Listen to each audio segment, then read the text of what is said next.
তুলসী পাতা?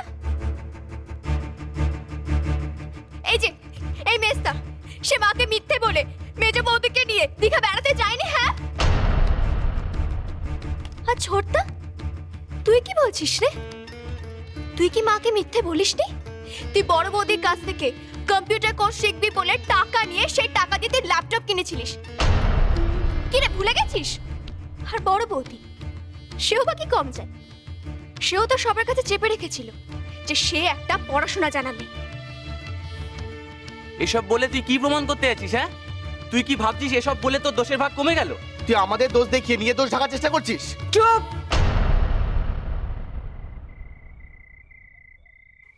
একদম চুপ। ঢের হয়েছে। গলাবাজি আর জানান দিতে হবে না। আমার ছেলেমেয়েরা এক একজন কে কেমন। আমার দোষ, আমার মানুষ করাতে ভুল ছিল, তাই তোরা এক একজন এমন নির্লজ্জ বেঈমান মিথ্যেবাদী মানুষ হয়েছিস তোরা। আর শুনে রাখ, বড় বৌমা আমার কাছে কোনো মিছে কথা কয়নি।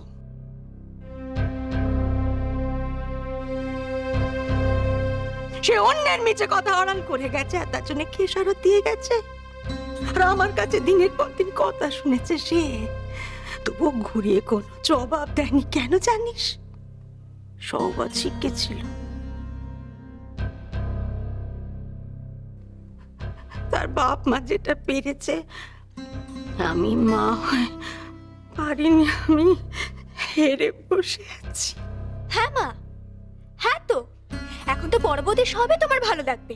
বড়টা জিতে এসেছে বলে কথা, এখন তো সবই। ব্যাস সোমা, ব্যাস। আর একটাও কথা না।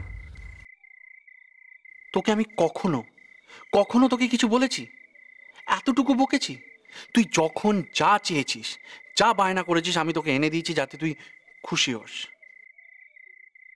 তুই সিদ্ধার্থকে বিয়ে করবি বলে আমি তোর মুখ চেয়ে মাকে রাজি করিয়েছিলাম। কেন? কিন্তু তুই সুখী হবি, তুই খুশি হবি। আর তুই আমাকে এই কথাটুকু বলতে পারলি না? তোমাকে আমি আর কি বলতাম বড়দা? এই বাড়িতে পড়াশোনার পরিবেশ আছে নাকি?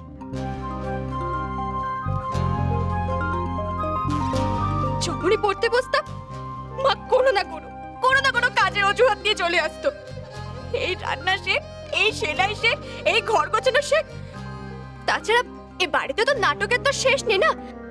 কেউ কারো বউকে বাপের বাড়ি দিতে ছোটে, কেউ বাড়িতে আগুন লাগায়, কেউ বউকে ধরে ঠ্যাঙায়। এই পরিবেশে আমি কি পড়াশোনা করবো বলো তো তুমি বড়দা? হ্যাঁ, যদি বড় বৌদি এই পরিবেশে পড়াশোনা করতো না, দেখতে ও ফেল করতো। আমি এই জন্যই বলি মেয়েদের লেখাপড়া বেশি করা উচিত না। তুমি দেখো ওর গলার জোর দেখতো না, লজ্জা শরমের কোনো বালাই আছে ওর? না মা, সোমা আজ যা করছে বা যা করেছে তার জন্য লেখাপড়া দায়ী নয়। লেখাপড়া মানুষকে বুঝতে শেখায়, তাকে নম্র করে, উদ্ধত নয়। আমার তো সবসময় মনে হয় সমস্ত মেয়েদের এইটুকু বিদ্যের জোর থাকা উচিত, যাতে তারা তাদের ছেলে মেয়েদের প্রাথমিক শিক্ষাটুকু দিতে পারে। আমি জানি বড় বৌমা তুমি কিভাবে মানুষ হয়েছো, আমি জানি, কিন্তু সব বাড়ির নিজস্ব নিয়ম কানুন থাকে। আমাদের বাড়ির নিয়ম কানুন নয় মেয়েরা বেশি লেখাপড়া শিখুক। বেশি লেখাপড়া শিখলে যে কি হয়, নিয়ম ভেঙে বেরোলে যে কি হয়, তা তো নিজের চোখেই দেখতে পাচ্ছি।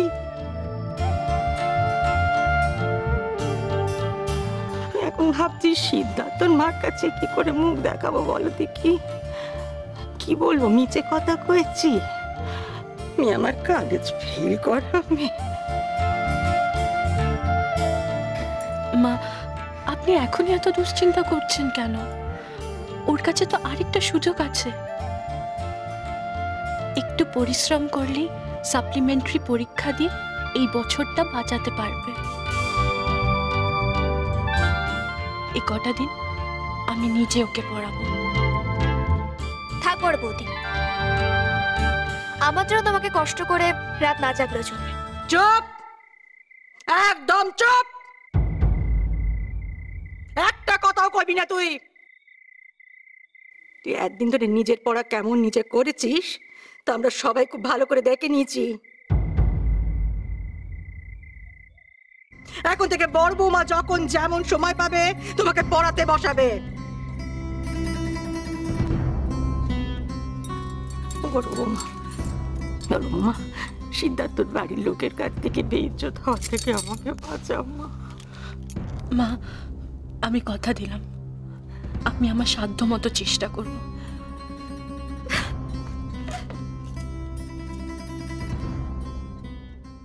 কেন করলো বলো তো? কেন করলো অমনটা? এরকম একটা কথা এতদিন ধরে ও আমাদের সবার কাছ থেকে লুকিয়ে রাখলো। কি হতো মা জানলে? কি হতো? কি করতো মা? বড় ছোট না হয় ওকে একটু বকাবকি করতো, মেরে তো ফেলতো না ওকে। কেন করলো? ও হয়তো ভয় পেয়ে গেছিল। ভয়? মাকে নয় ভয় পেয়ে গেছিল, আমাকেও শশী, আমাকেও সত্যি কথাটুকু বলতে পারলো না।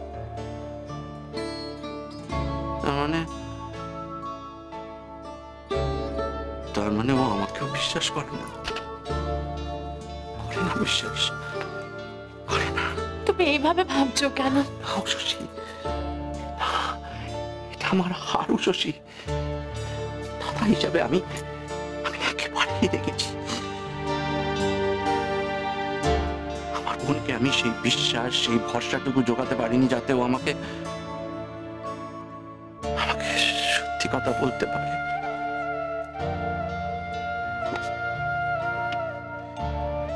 আমি রেখেছি শশী,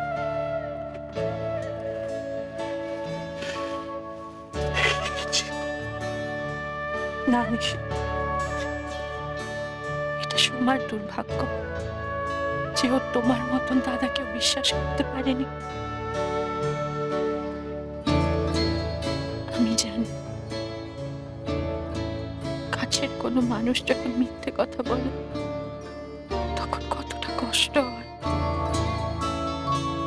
দাদা ভাইয়ের মিথ্যে কথাগুলো যখন আমার সামনে এসেছে, কিন্তু তুমি আমাকে আবার নতুন করে বাঁচতে শেখালে, বিশ্বাস করতে শেখালে। নিশা, সোমা ছেলে মানুষই করে একটা ভুল করে ফেলেছে, ওকে ক্ষমা করে দাও। ওর পরীক্ষা নিয়ে তুমি একটুও ভেবো না, আমি ওর পাশে থেকে যতটা সম্ভব ওকে সাহায্য করব। দেখো, ও ঠিক পাস করবে।